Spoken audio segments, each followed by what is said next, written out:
Il y a une phrase assez répétée sur les marchés, sur les vidéos YouTube et normalement une phrase assez partagée pour les investisseurs ETF qui disent c'est impossible de battre les marchés. Un investisseur qui choisit ses actions ne peut pas battre les marchés car même les gérants et les fonds d'investissement ne battent pas les marchés. Et une bonne partie de cette phrase, c'est vrai. Déjà, ici, un rose, vous allez voir la dernière recherche par rapport à ces sujets. Donc, un rose sur la première ligne, vous avez Europe et Small Cap. Okay? Donc, si on compare les fonds d'investissement qui investissent sur des Small Cap en Europe comparé à l'indice des références, donc quelqu'un qui choisit les actions, un fonds d'investissement, par rapport à quelqu'un qui achète un ETF, qui achète un actif, un panier d'actions, sur quelle période de temps, combien de pourcents des fonds arrivent à battre les marchés? Après une dizaine d'années, environ 29% des fonds arrivent à battre les marchés. Ça veut dire qu'il y a encore 70% des fonds qui n'arrivent pas à battre les marchés. Sur les Europe large et mid, on a 27% environ qui arrivent à battre les marchés. Mais qu'est-ce qu'on a là dans cette information? On a une information cachée, qui n'est pas cachée de tout le monde, mais il y a beaucoup de gens qui ne connaissent pas les fonctionnements d'un fonds d'investissement. Un fonds, il a des frais très élevés et la majorité des fonds n'arrivent pas à battre les marchés à cause des frais. Donc,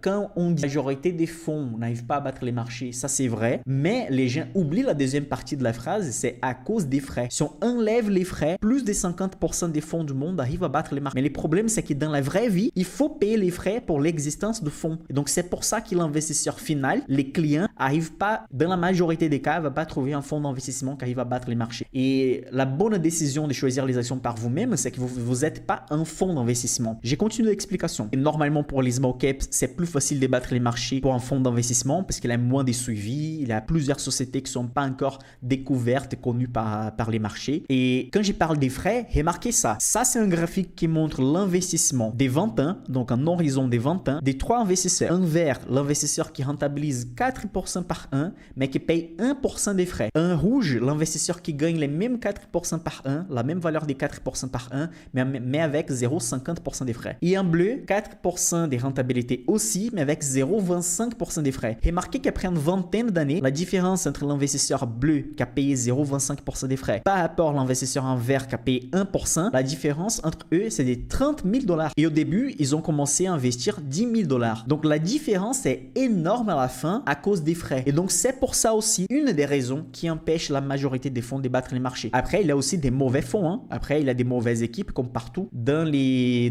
sports, peu importe la profession, la gastronomie, des restos, partout, il y a des bons et des mauvais. Et dans l'analyse financière, il y a aussi les mauvais. Il faut considérer que ça existe aussi. Hein. Et ici, c'est la dernière étude réalisée par les fonds qui battent les marchés ou pas. C'est une étude faite, réalisée en 2021 par Morningstar, une des principales écoles de recherche financière du monde. Et ici, il montre un rouge qui est 29% des fonds de marché américain de taille mid arrivent à battre les marchés et 31% des small cap arrivent à battre les marchés. En considérant, regardez ici en haut, 10 ans d'investissement lowest cost. Donc, ça veut dire les fonds avec les frais les moins élevés possibles. Mais quand même, il y a des frais. Et maintenant, je vais vous montrer pourquoi les particuliers, il y a un avantage énorme par rapport aux fonds d'investissement. On va utiliser des données réelles ici. Normalement, les fonds d'investissement ont des frais de gestion et des frais de surperformance. Je vais expliquer comment ça peut en fait empêcher de gagner en investissant avec des fonds. Et pourquoi je parle de ces sujets aujourd'hui aussi? Parce qu'il y a beaucoup de gens qui ont des assurances vie investis avec des fonds héros pourris parce que simplement ça a été recommandé par l'assurance vie. Il y a beaucoup de gens qui ont des investissements avec la banque et les gérants va convaincre les gens à placer l'argent sur tel fonds partenaire de la banque, etc. avec des frais élevés et des fonds qui n'arrivent même pas à battre les marchés, même en comparant avec un indice. Donc faites attention si vous faites ce type d'investissement également. Donc je vais expliquer ici qu'est-ce que c'est les frais de gestion, qu'est-ce que c'est les frais de sous-performance, etc. Donc on va partir de cet exemple ici. Imaginez qu'en 2020, vous avez fait un investissement et l'indice a fait 10%. Donc imaginez que l'indice Small Cap en 2020 a fait 10%. Et imaginez que les fonds d'investissement que vous pouvez investir aussi, ces fonds-là, il a fait 12% en 2020. Donc ça veut dire quelqu'un qui a acheté les fonds, il a battu les marchés. Parce que les fonds, les gérants ont fait des bons choix et donc les fonds a fait 12% comparé au marché, à l'indice, à l'ETF qui a fait seulement 10. Donc les fonds a battu les marchés. On suppose ici que l'investisseur a placé 10 000 €. Donc s'il a placé 10 000 € sur les fonds d'investissement, donc les fonds a un total maintenant de 11 200 €. Pourquoi? Parce que les 10 000 € ont rentabilisé 12% et donc 12% des 10 000 €, ça va donner 1 200 €. Donc les montants total que l'investisseur a en investissant avec les fonds, c'est 11 200 €. quelle est la performance nette et quels sont les frais? Déjà, si vous investissez avec un fonds, vous payez 2,5% du montant total que vous avez avec les fonds une fois par an. Donc 2,5%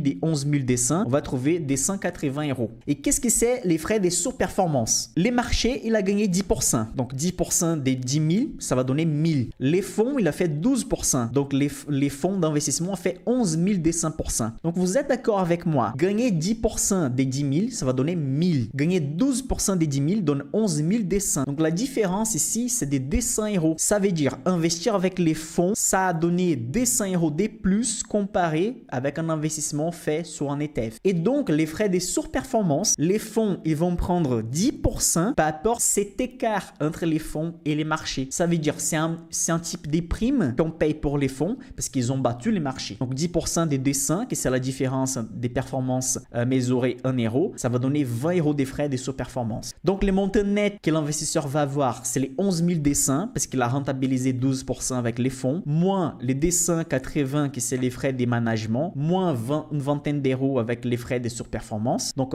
11 200 moins 300, on va tomber sur 10 900 €. Donc quelqu'un qui avait 10 000 et maintenant à 10 900, il a gagné 9% net dans ces cas, avant de payer les impôts évidemment. Dans ces cas, quelqu'un qui a investi dans les marchés, quelqu'un qui avait investi sur un ETF avait rentabilisé 10, mais l'investisseur qui a choisi un fonds d'investissement a rentabilisé 9. Donc vous voyez, les fonds, il a rentabilisé beaucoup plus que les marchés, il a fait 12 comparé à 10, mais quand même l'investisseur termine avec une rentabilité de 9%. C'est pour ça que la grosse majorité des fonds d'investissement du monde n'arrivent pas à battre les marchés, parce que la rentabilité nette qu'ils doivent afficher, c'est la rentabilité nette du client. Donc si on pouvait enlever les frais, mais évidemment on ne peut pas parce qu'on doit payer les gérants, on doit payer l'équipe, on doit payer les outils, etc. Mais si on ne doit pas comparer avec les frais, la majorité des fonds, environ entre 55 et 65% des fonds arrivent à battre les marchés.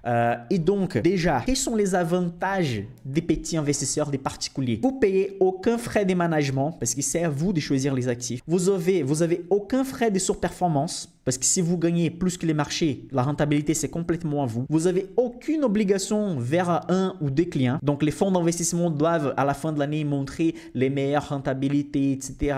Doivent minimiser les baisses et vous n'avez aucune obligation de montrer ça à personne. Donc, vous pouvez résister aux baisses beaucoup plus facilement. Vous prenez des décisions individuelles. Vous n'êtes pas impacté, influencé par les marchés si vous avez une stratégie bien établie. Et il peut profiter, donc l'investisseur peut profiter des baisses aussi du marché parce que pendant les périodes de baisse, les fonds d'investissement vont retirer un peu de liquidités, vont investir sur des actifs plus stables, etc. Mais les petits investisseurs peuvent justement renforcer pendant ces périodes compliquées de marché pour rentabiliser encore plus pendant les périodes aussi. Ici, c'est un graphique qui montre les pourcentages des sociétés par taille des sociétés qui sont suivis par des analystes. Donc ici, on a les large caps. 99% des grandes sociétés ont une équipe d'analystes avec une vingtaine d'analystes qui analysent cette société. Si on va analyser les sociétés de taille moyenne, il y a au moins 15 analystes qui vont couvrir ces marchés. Donc 80% des centres de recherche et des analystes vont analyser les mid-cap. Les small, on tombe à 70% avec une équipe entre 10 et 15 personnes qui vont toujours faire le suivi des small cap. Et si on va analyser les micro-cap, encore les sociétés qui pèsent moins de 300 millions, on va avoir moins de 5 analystes qui analysent la société et moins de 20% des centres de recherche et des sites et des analystes vont analyser la société dans une période de court terme. Donc là, vous voyez également que la tendance d'avoir un grand suivi sur les actions diminue au fur et à mesure que la taille de la société diminue également. Moins de gens sont en train de suivre, moins de sites vont parler de ça, moins d'informations publiques, donc ça veut dire qu'on peut trouver plus d'opportunités sur ces marchés. Et si ça montre également la manque d'efficace du marché une fois qu'on va analyser les petites sociétés. Donc en bleu, vous avez la totalité des fonds d'investissement et d'institutions de recherche qui font l'analyse des sociétés. Et en noir, vous avez la quantité d'analystes qui vont essayer d'estimer la valeur future des sociétés. Donc regardez les large cap par exemple. Ici, normalement, il y a 700 sociétés du monde entier qui vont analyser les principales sociétés du marché américain. Il y a une vingtaine d'analystes pour chaque société qui vont estimer la valeur future de la société. Si on va analyser les small caps, ça tombe à 141 institutions. Ok, donc on a environ ici 5 ou 6 fois moins d'institutions qui vont analyser la société et 3 fois moins d'analystes qui vont faire l'analyse des sociétés. N'oubliez pas, il faut avoir une stratégie validée, il faut avoir la mentalité d'investisseur et n'oubliez pas toujours de travailler, même si vous ne travaillez pas dans la finance, travaillez toujours avec de la transparence et honnêteté. Toujours sur les chaînes YouTube, la chose qui me gêne en plus, comme quelqu'un qui crée les contenus sur YouTube, est voir des autres personnes qui travaillent sur les mêmes domaines d'activité, qui parlent des finances, parler la stratégie ETF ne fonctionne pas. Justement parce que cette personne, elle essaye de défendre une stratégie qu'elle utilise. L'autre va dire que la stratégie dividende ne fonctionne pas, c'est mieux les ETF. L'autre va dire que les small cap ne fonctionnent pas parce que c'est plus risqué, il faut investir sur les dividendes. Mes amis, là je vous présente une des principales stratégies du monde, une stratégie que j'utilise, mais évidemment elle n'est pas la seule, mais elle est la plus rentable. Mais pour être la plus rentable, évidemment, il y a des autres inconvénients. C'est quoi l'inconvénient? Vous devez choisir les actions par vous-même. C'est pour ça que je vous explique ici comment les faire. Vous devez être diversifié pour diminuer les risques. Donc, vous ne pouvez pas concentrer sur les mêmes secteurs, tout sur la même société. C'est pour ça que vous devez connaître une stratégie validée. Et je vous dis, ça vaut la peine de connaître une stratégie validée. Ça vaut la peine d'avoir la mentalité d'investisseur. Ça vaut la peine d'étudier, d'apprendre, passer quelques semaines en train de regarder des vidéos, de lire des livres, etc. pour après avoir pour les restes de la vie une stratégie bien établie qui va rentabiliser toute votre épargne. Donc, nous avons encore beaucoup de sujets à apprendre et le troisième épisode est dédié à la pratique. On va choisir Tecnoglass comme exemple des sociétés qui a réussi dans les portefeuilles parce que sur 15 mois, c'est la société qui a doublé de taille dans notre portefeuille. Il y a des autres qui sont à plus 50, plus 60, plus 40, mais Tecnoglass est la principale réussite. Et je vais donner aussi l'exemple d'une société qui n'a pas performé bien pour montrer aussi des choses qu'on doit éviter ou des choses qu'on doit peut-être améliorer au fur et à mesure que nous allons avancer sur les investissements. Donc, nous avons un rendez-vous sur le troisième épisode les vendredis à 20h. Et n'oubliez pas que dimanche encore, je vais parler de mon portefeuille spécifiquement. Donc, je vais montrer comment j'ai commencé à les bâtir, quel investissement que j'ai fait mensuel, quels sont les erreurs, quelle est la volatilité, etc. Donc, on a les troisième épisode les vendredis. Ça va marquer aussi l'ouverture de la formation Insider. Les 50 places seront disponibles à partir des vendredis. Et dimanche, je vais parler de mon portefeuille à 20h aussi sur YouTube. Et n'oubliez pas, les liens des préinscriptions, c'est dans la description de la vidéo. N'oubliez pas que vous recevez 100 € de réduction pour les gens qui vont faire l'inscription en utilisant les liens des préinscriptions ci-dessus. Mes amis investisseurs, n'hésitez pas à poser des questions. Moi et mon équipe, on va faire notre max pour répondre à vos questions maintenant jusqu'au live des vendredis avec les troisième épisodes. N'oubliez pas de liker la vidéo et c'est très important d'envoyer ces liens à un collègue. Vous n'imaginez pas comment vous pouvez nous aider, moi et mon équipe, si vous partagez les liens de cette vidéo parce que YouTube va comprendre que ce sujet est intéressant et va partager aussi automatiquement avec encore des autres personnes. Si vous pouvez partager avec vos amis, je vous remercie énormément. On se voit au troisième épisode vendredi.